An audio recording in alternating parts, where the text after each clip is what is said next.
आज मैं आपको बताने वाला हूँ कि किस तरह से हम परचेज किए हुए गोल्ड को सेल करेंगे।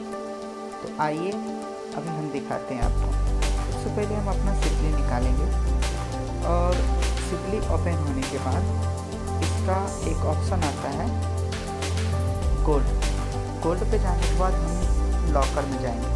लॉकर में जाने के बाद मेरे पास जितना गोल्ड है वो शो करेगा। जैसे कि यहाँ देखिए मेरा गोल्ड है 5.6 mg। ओके, और यहाँ 3 ऑप्शन आ रहा है।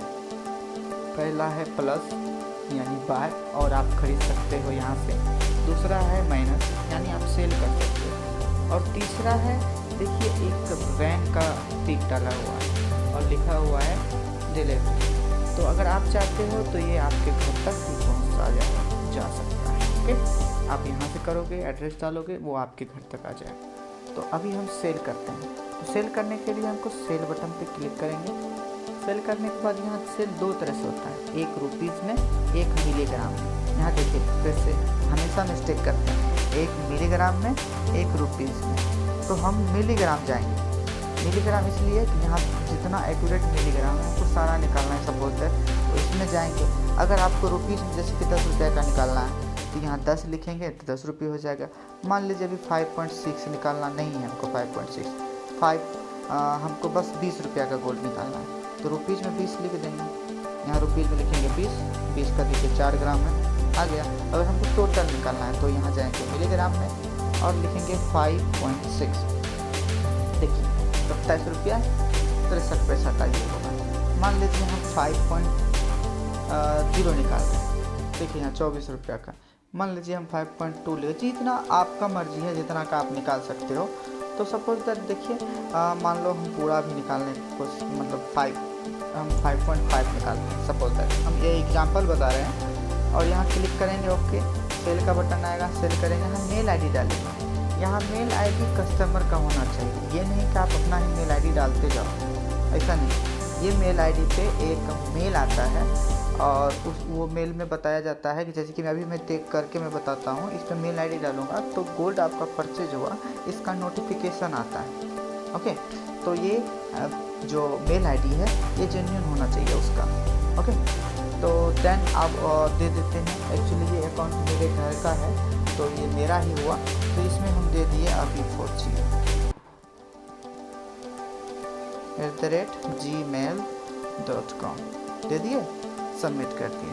अब इस मेल आईडी पे मुझे आ जाएगा नोटिफिकेशन अगर हम गोल्ड सेल करते हैं तो। यहाँ सेल पे हम क्लिक किए।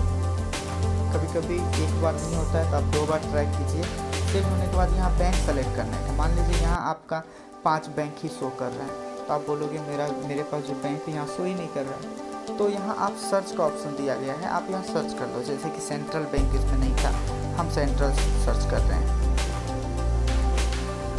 जैसे SBI भी SBI है, सेंट्रल हम पहले सर्च करके दिखाते हैं।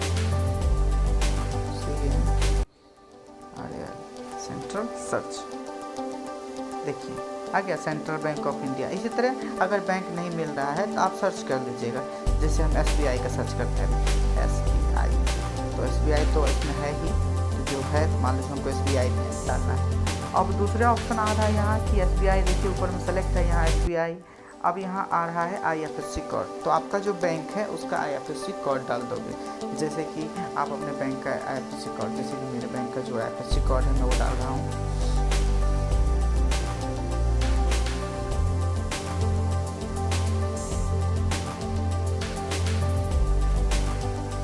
सर्च करेंगे। सर्च करने के बाद यहाँ आपका जो है एक्यूरेट वो नाम आ जाएगा। जैसे महसूर खगड़िया बिहार का है तो ये आ गया, तो इस पर हम क्लिक कर देंगे। क्लिक करने के बाद यहाँ अकाउंट नंबर पूछ रहा था, हम यहाँ अकाउंट नंबर जान लेंगे।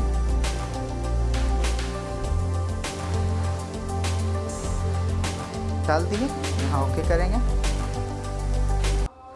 ओके करने के बाद यहाँ बता रहा है कि आपके अकाउंट में कुछ पैसा क्रेडिट हुआ है। देखिए मैसेज आया, देखिए मेरे अकाउंट में हुआ है 1.02। आप वो यहाँ इंटर कीजिए 1.02। जैसे ही कंफर्म करेंगे ये वेरीफाई हो गया। मैं एक बार आपको और बताना चाहता हूँ कि कभी भी दूसरे के सिपली में अपना अकाउंट नंबर नहीं डालना है, क्योंकि ये एक ही बार सेव होता है। दूसरा बार आप उसको चेंज करने के लिए हमको जाना होगा, कस्टमर केयर कॉल करके पता करना होगा, वहाँ से चेंज करवाना होगा। तो आप जेन्युइन जो आपका है जैसे कि अकाउंट नंबर वही डालें। ये नहीं कि अगर आप एजेंट हैं तो एजेंट अपना अकाउंट नंबर डाल के अगर आप मनी ट्रांसफ़र कर लेते हो तो मुझे जब डेटा आएगा तो उसमें पता चलेगा कि ये आपने अपने अकाउंट में किया, तो वो वैलिड नहीं होगा। फिर आपके लिए इसके लिए आपको 1 रुपया भी नहीं दिया जाएगा, ये एजेंट के लिए। ओके, तो इसमें हम क्या करेंगे, फिर देखिए वो बैंक वेरीफाई हो गया। अब इसको सेल कर देना है। अगर मान लो आपके पास मोबाइल बैंकिंग नहीं है, नेट बैंकिंग नहीं है, मैसेज नहीं आ रहा है, तो आप क्या करो, एक बार बैक करोगे, फिर से करोगे कंफर्म, तो वो हो जाएगा। ओके, आप देखो यहाँ सेल में फिर से जाएंगे, वही सब पहली बार जो हम डाले थे वो बैंक से वेरीफाई हुआ था। आपका जो गोल्ड है वो सेल नहीं होता है, दूसरा बार फिर से आपको करना होता है। तो दूसरे बार में फिर हम डालेंगे 5.6 डालें, इसमें कंफर्म किए, यहाँ सेल पे क्लिक किए, यहाँ आया कंफर्म करें, कंफर्म, ये देखिए कंफर्म हो गया। ये आपका गोल्ड परचेज जो किए थे आप वो सेल हो गया। अब ये विदिन, देखिए इसमें टाइम दिया हुआ रहता है। एक्चुअली मुझे जहाँ तक पता है कि ये आपका 24 घंटा में आपके अकाउंट पे आ जाएगा। कभी कभी अभी का कारण लेट हो जाएगा, तो आप लोग घबराइएगा नहीं।